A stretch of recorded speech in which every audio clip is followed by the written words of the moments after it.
पेड़ में चढ़े हनुमान जी सीता जी की गोद में उनकी मुद्रिका यानी अंगूठी फेंक देते हैं।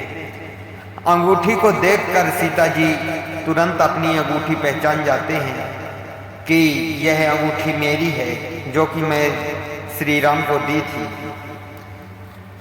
परंतु वहां कोई दिखता नहीं, इसलिए माता सीता बुलाने लगती हैं कि हे कोई भी अगर देव मनुष्य कोई भी हो तो मेरे सामने प्रकट हो, जो कि मेरा संदेशा लेकर शायद आए हैं।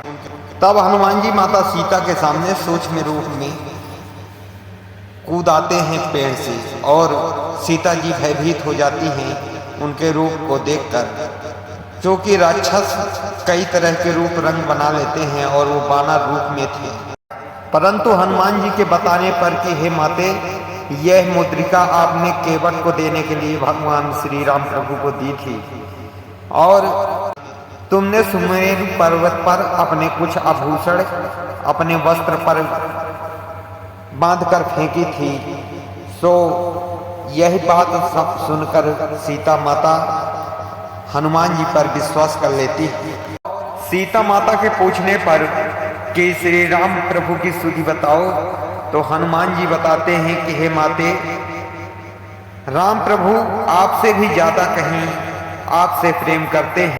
वे भरी नजरों से इधर उधर निहारते रहते हैं और आपकी प्रतीक्षा करते रहते हैं, और किसी से कुछ कहते भी नहीं। आप तो यहाँ राक्षसनियों से बता लेती हैं अपने दुख को, मगर वो अपने दुख को भी किसी से बताते नहीं।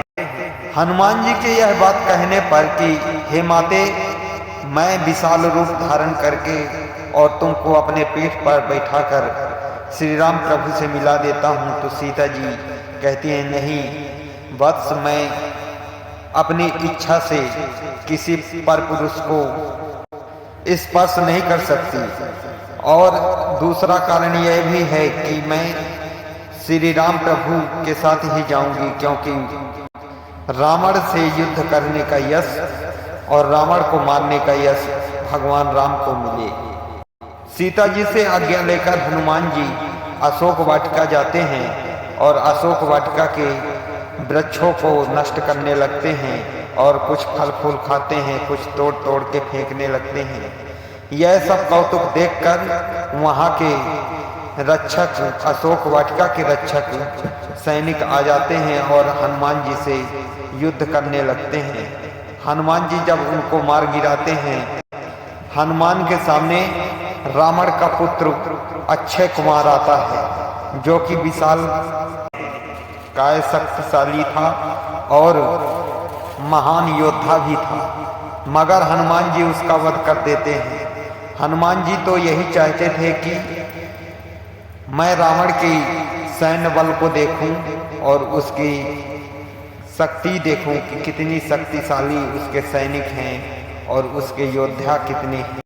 फिर मेघनाद आता है और मेघनाद हनुमान जी से युद्ध करता है और हनुमान जी के ऊपर ब्रह्मास्त्र चलाता है। जब हनुमान जी से पार नहीं पाता और हनुमान जी ब्रह्मास्त्र की इज्जत रखने के लिए ब्रह्मास्त्र के सामने नतमस्तक हो जाते हैं, और मेघनाद सोचता है कि हनुमान से मैं विजय प्राप्त कर लिया।